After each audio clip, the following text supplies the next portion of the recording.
बिस्मिल्लाहिर्रहमानिर्रहीम। अस्सलाम वालेकुम व्यूअर्स, कैसे हैं आप? उम्मीद है कि आप सब लोग खैरियत से होंगे।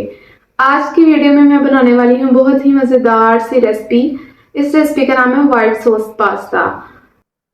व्हाइट सॉस पास्ता बनाने के लिए सबसे पहले मैंने ले लिया है कढ़ाई में पानी। पानी को मैंने बॉयल होने के लिए रख दिया था। जैसे ही पानी में बॉयल आना शुरू हो जाएगा तो इसमें मैं शामिल करूंगी 1 चम्मच ऑयल। ऑयल शामिल करने के बाद अब मैं इसमें डालूंगी आधा चम्मच नमक। नमक शामिल करने के बाद अब मैं इस पानी में डालूंगी पास्ता। पास्ता मैंने लिया है 2 कप पास्ता लिया मैंने इस शेप का। आप अपनी मर्जी से किसी भी शेप का पास्ता ले सकते हैं। पास्ता शामिल करते वक्त हमने देखना है कि हमारा पानी जो है वो सही गर्म होना चाहिए। पास्ते को गर्म पानी में शामिल करने के बाद हम इसको 7 से 8 मिनट तक बॉईल करेंगे। तो ये देखें व्यूअर्स, हमारे पास्ते को बॉईल होते हुए तकरीबन 8 मिनट हो चुके हैं। अब मैं अपना पास्ता चेक करूंगी। तो ये देखें व्यूअर्स, हमारा पास्ता अच्छी तरह से गल चुका है। अब मैं पास्ते को एक बर्तन में निकाल लूंगी। पास्ते को निकालने के बाद अब मैं इस पे फौरन से ठंडा पानी डाल दूंगी ताकि ये आपस में चिपके नहीं। पास्ता बॉईल करने के बाद अब मैं लूंगी एक पैन और उसमें शामिल करूंगी 2 चम्मच ऑयल। ऑयल को मीडियम फ्लेम पे हम गरम करेंगे। ऑयल गर्म हो जाने के बाद अब मैं इसमें शामिल करूंगी लहसुन। लहसुन को मैंने इस तरह से बारीक बारीक चॉप कर ली है। ये 1 चम्मच लहसुन शामिल करूंगी। लहसुन शामिल करने के बाद अब मैं इसको अच्छी तरह से फ्राई करूंगी। लहसुन 1 मिनट फ्राई हो जाने के बाद अब मैं इसमें शामिल करूंगी प्याज। प्याज को भी मैंने इस तरह से चॉप कर लिया है। ये तकरीबन 2 से 2.5 टेबल स्पून प्याज है। लहसुन और प्याज को 2 मिनट तक फ्राई करने के बाद अब मैं इसमें शामिल करूंगी सब्जियां। तो सब्जियों में मैंने सबसे पहले ले लिए शिमला। शिमला को मैंने इस तरह से बारीक बारीक छोटे छोटे टुकड़ों में काट लिया है। ये मैंने 1 शिमला ली है, इसको शामिल करेंगे। शिमला को शामिल करने के बाद अच्छी तरह मिक्स करेंगे। शिमला शामिल करने के बाद अब मैं इसमें शामिल करूंगी गाजर। गाजर को भी मैंने इस तरह से 1 अदद गाजर लिया और बारीक बारीक टुकड़ों में काट लिया। शिमला मिर्च और गाजर शामिल करने के बाद अब मैं इसमें शामिल करूंगी मकई के दाने लेकर मैंने उनको अच्छी तरह से बॉईल कर लिए। अब मैं ये शामिल करूंगी। इन सब चीजों को अच्छी तरह मिक्स करेंगे और फिर तकरीबन 3 से 4 मिनट तक फ्राई करेंगे।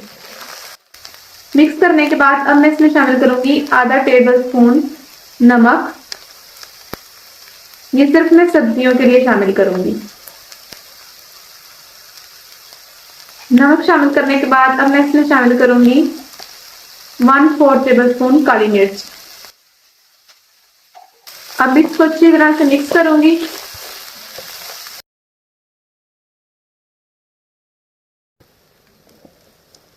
सब्जियां फ्राई हो जाने के बाद अब मैं इनको एक प्लेट में निकाल लूंगी।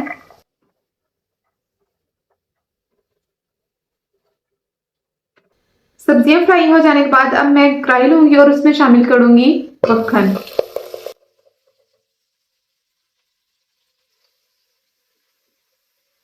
मक्खन मेल्ट हो जाने के बाद अब मैं इसमें शामिल करूंगी 2 चम्मच मैदा। मैदा शामिल करते वक्त आपका फ्लेम लो होना चाहिए।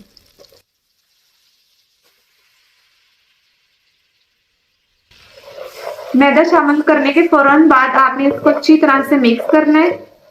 मैदे को मक्खन के साथ अच्छी तरह मिक्स करने के बाद अब मैं इसमें शामिल करूंगी दूध। दूध मैंने तकरीबन 1.5 गिलास लिया है।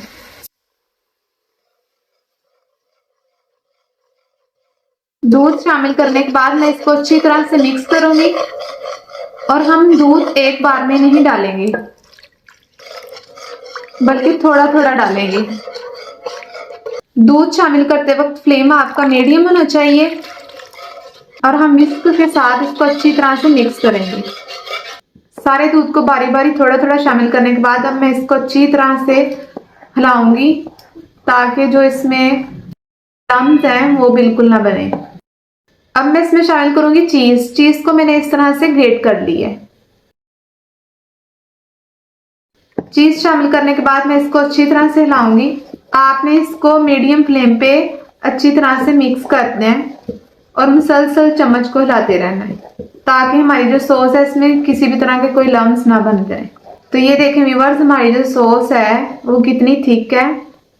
ये तकरीबन तैयार हो गई है। अब मैं इसमें शामिल करूंगी आधा चम्मच चिली फ्लेक्स,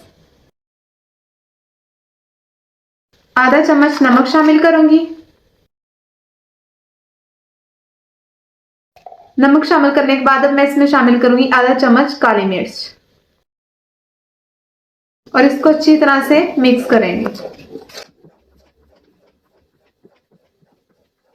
तो ये देखें व्यूअर्स, हमारी जो सॉस है वो तकरीबन तैयार हो चुकी है और कितनी थिक है ये देखें।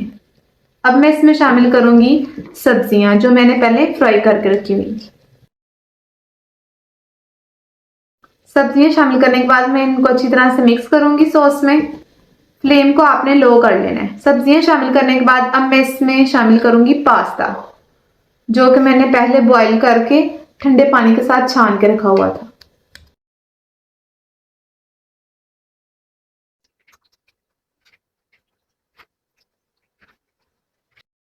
पास्ता शामिल करने के बाद मैं इसको सॉस के साथ अच्छी तरह से मिक्स करूंगी। तो ये देखें व्यूअर्स, हमारा कितना मजेदार सा पास्ता तैयार हो गया है। अब हम अपने पास्ते को डिश आउट करेंगे। ये देखें व्यूअर्स, कितना मजेदार हमारा व्हाइट सॉस पास्ता बनकर तैयार हो गया है।